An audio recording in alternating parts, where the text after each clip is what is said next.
It is so tempting to reveal to your D&D players metagame information after the game session is over. What would have happened if? The secret loot they missed, and so on. But the counterintuitive truth is that revealing certain out-of-character information to your players will worsen their game experience and make it far less satisfying. Today's deep dive on this topic will include a rule of thumb for what you should reveal to your players, 5 things you should never reveal to them, and a note on exceptions to these rules. If the character doesn't know it, the player doesn't know it. This is the rule to rule all rules. Most of the other specific things we're gonna go over follow this simple guideline. It's a simple rule too. If the player's character in the game doesn't know something, then the Dungeon Master should not tell the player that something. Okay, I know that was a mind-bending deep truth right there. So let's look at 5 specific things that I think Game Masters are prone to tell the players that they probably shouldn't. These are the things to always keep behind the screen and not tell your players. Number 1, things they missed in an adventure. Loot and secret doors and secret areas are the most common things characters will miss in an adventure. The rationale around sharing this information with players goes something like this. If they already played through that adventure, there's no harm in telling them what they missed, right? And you'd be wrong. Let's ignore the fact that players could just then decide to go back later and take another look just in case. Filthy metagamers might attempt that, but not your players. Who knows? It'd be a whole new level of sleaze, but I wouldn't rule it out. Sounds like something I might do in a game. If I'm a player, but yeah, you just told me about the magic item back there. I'm gonna go back and look for it.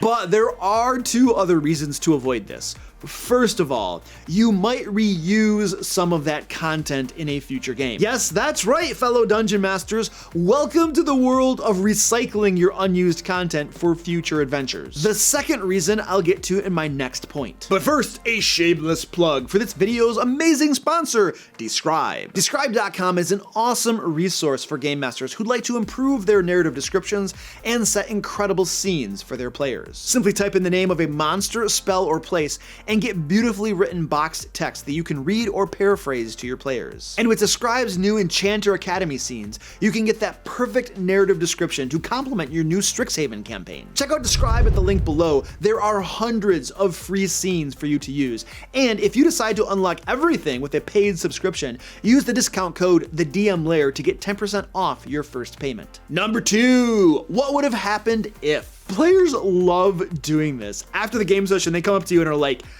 "Say, Luke, what would have happened if we had let that goblin go free and try to make a deal with his tribe on our behalf?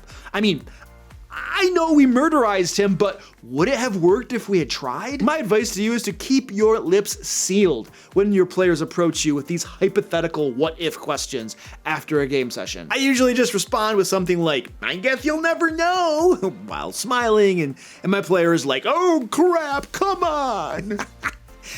Even though your players want to know, it's way more fun for everyone if they don't.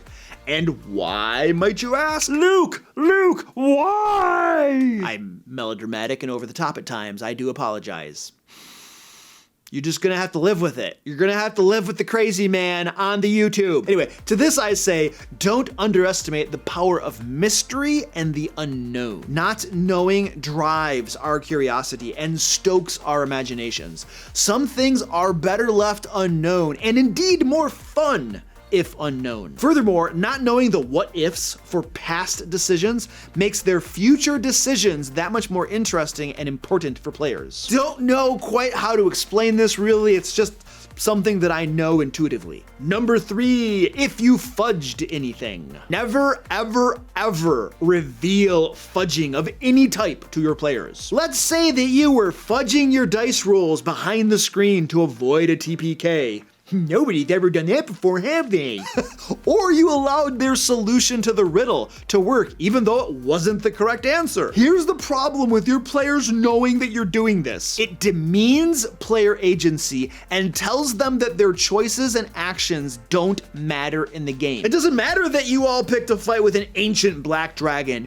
Your Dungeon Master made sure you won regardless. It doesn't matter that you gave the wrong answer. Your DM's got your back. When your players know that you are fudging things to affect outcomes, and especially if it's to tell the story you want to tell, it can straight up ruin the game experience for them. They'll know that your world is not a living, breathing world where their choices matter. Instead, it's a highly curated world where you simply decide what will happen when, and your players are powerless to affect it. I've discussed in prior videos the importance of player agency and making their choices meaningful, so I won't belabor the point. But what I will do is give you a better solution than not telling them that you're fudging things. Stop fudging things! Mostly. He's yelling at me. Don't fudge things, mostly. Luke, I don't know. All right, calm down. Let's just calm down.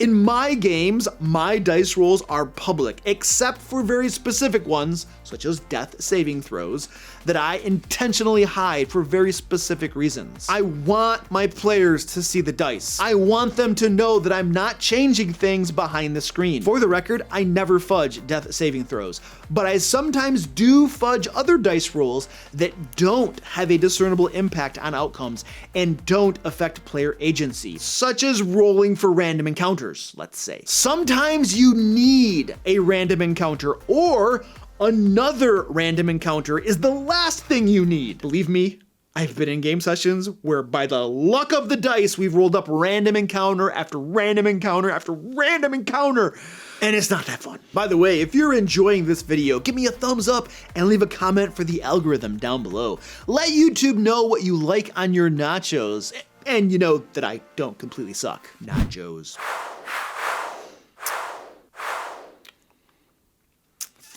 Number 4, monster stats. Yeah, I don't share these with your players. I go so far as to not even share the real name of the monster with my players, unless it was obvious. All it does is ruin the mystery of things. There is zero benefit in telling your players after the game session the stats of the monsters they fought. Okay, I get that it's satisfying in the moment and during your post-game debrief where everyone is standing around talking about the game session. I get that, I do. But you'd be trading a brief momentary gain for a long-term loss, in my opinion. Instead, allow your players to experience the mystery and suspense of not knowing what the crap that crazy thing they fought was, or everything that it was capable of. Number 5, what you planned versus what you improvised. Dear fellow game masters, guard this information closely.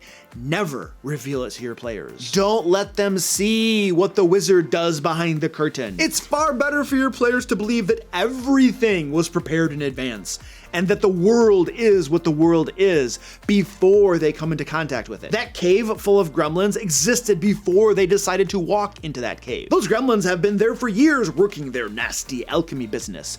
It was fortuitous that the characters found and stopped them when they did. Let your players believe that. Let them feel proud that they decided to wander into that random cave just in time. If you tell them after the game session that you made it all up on the spot, you are cheapening the game experience for them. Everything they did to stop those gremlins now loses its flavor and excitement because they know that if they hadn't walked into that cave, nothing would have happened because those gremlins didn't really exist.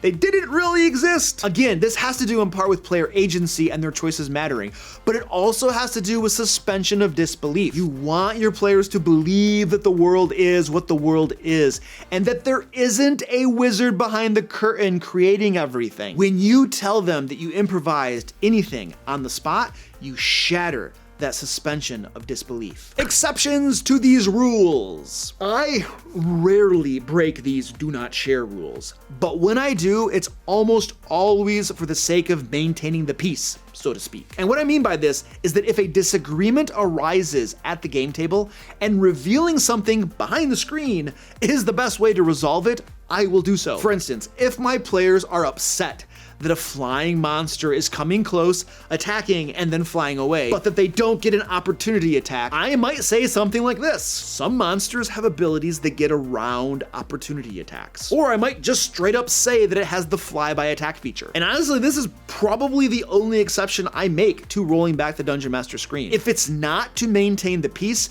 I simply avoid sharing out-of-character information with my players. Click on the screen now to binge another fine DM Lair video, or to become a DM Lair patron, get Lair magazine, and play D&D with me as your dungeon master. And until next time, long live cheesy nachos!